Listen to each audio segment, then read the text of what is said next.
Welcome back to the deep dive. Get ready for a deep dive you won't soon forget. We're taking a look at some spooky and surprising stories from the business world this week. Ooh, spooky. Yeah, all inspired by Forbes Daily's Halloween edition newsletter. Oh, nice. Yeah, we've got dead celebrities still raking in the cash, witchcraft as a legitimate business, Wow.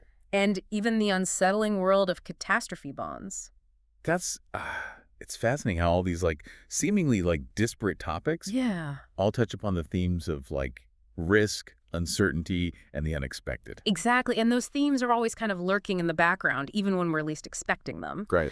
But let's start with something a little lighter, okay? Forbes released their annual list of highest paid dead celebrities, and guess who's still topping the charts? Oh, I'm going to guess. Is it Michael Jackson? It is Michael Jackson. It's always Michael Jackson. His estate brought in an estimated, wait for it, $2.4 billion. Oh. This year alone. Good for him. I know. It's, I know his music is still popular. Yeah. But $2.4 billion. That's just, tell me more about how his estate keeps generating so much revenue. Well, his music catalog is a huge part of it, right? Think of it, all the royalties from streaming services, album sales, and radio play. Yeah. But it goes, beyond just music. There's also merchandise, licensing deals for his image and likeness, Right. and even a Broadway show based on his life. It's just like his legacy continues to generate wealth even after he's gone. It really highlights the enduring value of intellectual property. Absolutely. And you see a similar pattern with other deceased celebrities on the list, like Freddie Mercury. Yeah. His estate earned $1 billion this year. $1 billion. That's wild. It's crazy. So it seems like the key to afterlife earnings is building a lasting legacy through creative work, I guess. Yeah, for sure.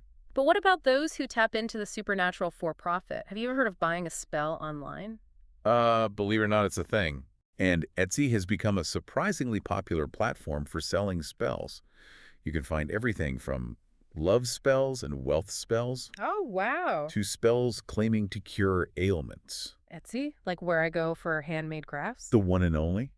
That's wild. Are there any legal or consumer protection issues surrounding this? That's where things get interesting. Most sellers include disclaimers stating that their spells are for entertainment purposes only.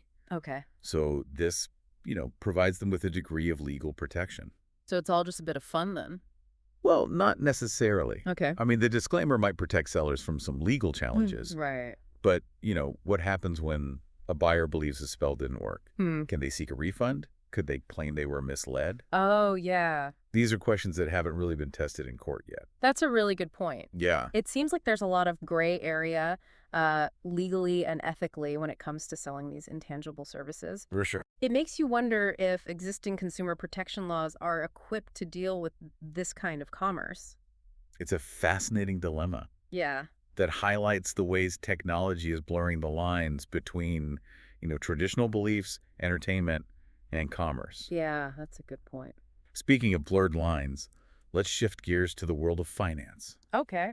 You know how people say it's a risky investment? Yes. Well, that takes on a whole new meaning when we talk about catastrophe bonds. Catastrophe bonds. Those are the ones that are basically bets on natural disasters, right? Exactly. It sounds a bit ghoulish, Yeah. but it's a growing market. Insurers use these bonds to transfer some of the risk associated with major catastrophes like hurricanes and earthquakes Okay.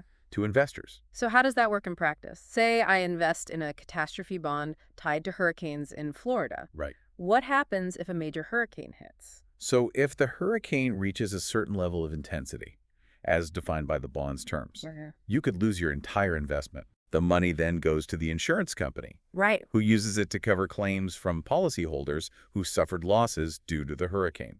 So it's a high-stakes gamble for investors, but potentially a lifeline for insurance companies facing massive payouts after a disaster.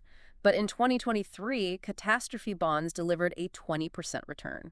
That's right. And that impressive return is attracting a lot of attention. 20%. Yeah. That's huge. It's no wonder people are taking notice. But ethically, it feels a bit strange to profit from someone else's misfortune. Yeah. Even if it's indirectly through an insurance mechanism.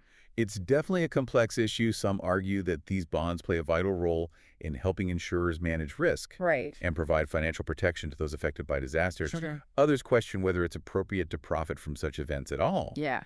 And, as climate change increases the frequency and severity of natural disasters, Yeah. this debate is only going to intensify. That's a good point. Yeah. Speaking of intensifying situations, there's a story developing that's less about financial risks and more about the risks we take when we trust brands we rely on. Okay. I'm talking about the Boar's Head deli meat listeria outbreak, which has unfortunately resulted in fatalities. Yeah, what's particularly unsettling about this situation is the company's response, Yeah. or rather, lack thereof. Yeah. They've been remarkably silent, refusing to even name their current CEO or chairman. Yeah, they're only communicating through like a spokesperson, which makes it seem like they're trying to distance themselves from the crisis, Right. especially when you consider the gravity of the situation. Mm-hmm. With at least 10 deaths and nearly 60 hospitalizations linked to their products. And what's even more concerning is that amidst this, public health crisis, Yeah. it seems the founding families of Boar's Head are more preoccupied with an internal power struggle over company ownership Oh, wow. than addressing the outbreak and its consequences. It's as if their internal conflicts are overshadowing a very real and tragic situation. This lack of transparency and seemingly misplaced priorities raise serious questions about their corporate responsibility. Absolutely. And Bill Marler, a food safety lawyer who has filed a lawsuit against Boar's Head on behalf of one of the victims' families, Okay. claims that the outbreak was completely preventable. Wow. So this raises even more questions about the company's food safety practices and their accountability in this situation. It makes you wonder, what message does a company send when it chooses silence over transparency and accountability in the face of a crisis that has cost people their lives? It's a chilling reminder Yeah. that behind the brands we trust, there are human decisions and corporate structures that can have profound Yeah. and sometimes devastating consequences. Yeah, it's a sobering thought, especially as we head into a season focused on indulging in treats and enjoying the festivities. But Right. perhaps this is a reminder to be a little more discerning about the companies we support and the products we consume, even those we might have trusted for years. Definitely. Now let's move on to something a little lighter. Okay. Need a distraction from all that doom and gloom. Yeah. Let's talk about something fun, scary movies. Okay. Even with all the challenges facing Hollywood these days, the horror genre continues to thrive, Yeah. consistently drawing in audiences and raking in profits. It's true. This year has been no exception. We've seen some big hits like Longlegs, Terrifier 3, and Smile 2, proving that people just can't resist a good scare. Especially around Halloween. Yeah, but even within this world of make-believe horror, Right. there are some unsettling stories lurking behind the scenes. Like what? Well, one such story involves the cult classic The Blair Witch Project. Oh, yeah, I remember that one. You remember that one? Yeah. The found footage movie Mhm. that had everyone wondering if it was real or not? Oh, yeah, it was so creepy. I remember watching it in the theater and feeling genuinely creeped out. It felt so real. So what's the story behind it? Well, as you know, it was a low-budget film that ended up becoming a massive box office hit, grossing over $248 million worldwide. Wow. However, the original cast members claim that they haven't been fairly compensated for their contributions to the film's success. Wait, they haven't been paid properly? It seems that way. Despite the film's huge success, how is that even possible? So according to Forbes, the three main actors have each received around $375,000 since the film's release. $375,000. Yeah. That seems incredibly low. Yeah. Considering the millions the film made. I know, it almost feels like they were exploited, especially considering the genre's focus on exploiting, fears and anxieties. It raises the question, does the success of the horror genre sometimes come at the expense of those who create it? It's a good question. While we're engrossed in the on-screen scares, Yeah. it's important to consider the behind-the-scenes realities. Oh, sure. And ensure that those who contribute to these films are treated fairly and compensated adequately. That's a good point. Yeah. Speaking of things we might not always see at first glance, let's talk about the economics of Halloween itself. Okay. Halloween tourism is a booming industry for some cities and towns. You're right. Yeah. Certain locations have become synonymous with Halloween, drawing visitors from all over Yeah. who are eager to experience the spooky festivities and history. Salem, Massachusetts, for example, Oh, yeah. is practically the Halloween capital of the U.S., Yeah. thanks to its infamous history with the Salem witch trials. Salem is definitely on my Halloween bucket list. Oh, it's fun. I've heard the entire town transforms into a spooky spectacle It does. with haunted houses, ghost tours, and all sorts of witch-themed attractions. It's really cool. Where else do Halloween enthusiasts flock to? Well, Savannah, Georgia is another popular destination. Oh, yeah. It's known for its haunted history and beautiful architecture, Yeah. making it a perfect backdrop for spooky tours and ghost hunts. I can just picture it now. Cobblestone streets, Spanish moss hanging from the trees, and ghost stories whispered in the night. It's very atmospheric. Yeah, it sounds like a truly immersive Halloween experience. And then there's Anoka, Minnesota, Okay. which claims the title of Halloween Capital of the World. Wow. They host one of the oldest and largest Halloween parades in the country, dating back to 1920. So there's a whole spectrum of Halloween experiences to be had. Yeah. From historical sites steeped in spooky lore to these elaborate parades and festivals. Uh-huh. It's amazing how a holiday can become such a driving force for tourism and local economies. It's a testament to the cultural power of Halloween and our fascination with all things spooky. Yeah. But before we get too swept up in the fun and festivity, Okay. we need to address one last topic, and this one hits a little closer to home. Oh, what's that? We're talking about the alarming rise of online scams targeting seniors, Right, elder fraud. often referred to as elder fraud, yeah. It's heartbreaking to think that people would take advantage of seniors, especially online where it can be harder to spot a scam. Exactly. The FBI has reported a staggering increase in losses from elder fraud, Really? with seniors losing over $3.4 billion to these scams in 2023 alone. 3.4 billion. More than double the amount from just 2 years ago. That's a massive amount of money. It is. What kinds of scams are targeting seniors, and how can we help protect our loved ones from becoming victims? So the scams can take many forms, Okay. from phishing emails and phone calls impersonating government agencies Right. to romance scams that prey on loneliness and vulnerability. Wow. One common tactic is to create a sense of urgency or fear, Okay. pressuring seniors into making hasty decisions without thinking things through. So it's all about exploiting their trust and vulnerabilities. Pretty much. What can we do to help seniors stay vigilant and avoid falling prey to these scams? Well, Forbes financial expert Kelly Phillips Erb Okay. offers some excellent advice. First, be wary of any requests for unusual payment methods, such as wire transfers, Bitcoin payments, or gift cards. These are often red flags for scams. That's a good tip. Legitimate organizations rarely ask for payment in those forms. Exactly. Second, don't feel pressure to act immediately. Okay. Legitimate businesses and organizations will give you time to consider your options. So if someone's pressuring you to make a quick decision, it's a sign that something might be fishy. Yeah. And third, always verify the identity of anyone claiming to represent a bank, All right. government agency, or other institution. Okay. You can do this by calling back using a trusted phone number Right. that you find independently, not the number provided by the caller. That's a great point. Scammers often spoof phone numbers to make it seem like they're calling from a legitimate organization. Right. It's always better to be safe than sorry and double check their identity. Exactly. And it's crucial to have open conversations with our senior loved ones about these scams, Yeah. educating them about the warning signs Mm. and encouraging them to be cautious online and over the phone. We need to empower them to be their own advocates and protect themselves from financial exploitation. For sure. This deep dive into the spooky side of the business world has certainly revealed some unsettling truths. Definitely. From corporate silence in the face of tragedy to the financial exploitation of vulnerable individuals. It's a lot to think about. But it's also highlighted the enduring power of creativity and the importance of vigilance and awareness, Yeah. especially as we navigate an increasingly complex world where the lines between reality and illusion, Right. safety and risk, Yeah. are constantly blurring. It's true. Well, we've covered a lot of ground in this first part of our Halloween deep dive. We have. From the unexpected ways the dead continue to earn to the ethical complexities of profiting from disaster. We even covered some fascinating and thought-provoking insights. For sure. But our exploration isn't over yet. Stay tuned for part 2, where we'll delve even deeper into the business of fear itself and examine the psychology behind why we're so drawn to the things that scare us. We'll be right back. Welcome back to the Deep Dive.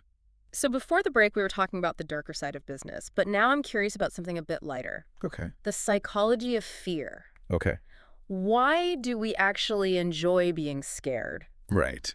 It seems counterintuitive, doesn't it? It is a fascinating question, and there are A few theories out there. Okay. One is the idea of catharsis, Okay. the idea that we can confront and process our anxieties Mm-hmm. in a safe, controlled environment, Okay. like watching a horror film. So instead of running from a real monster, we get that adrenaline rush from watching someone else do it on screen. Exactly. It's a form of escapism, Right. allowing us to experience the thrill of danger without actually being in danger. Yeah. Plus, many horror movies, Yeah. tap into very real societal fears, Right. like pandemics, technology gone wrong, Oh, yeah. or environmental disasters. It's almost like we're using fiction as a safe space to explore those real-life anxieties we might not always want to confront directly. Precisely.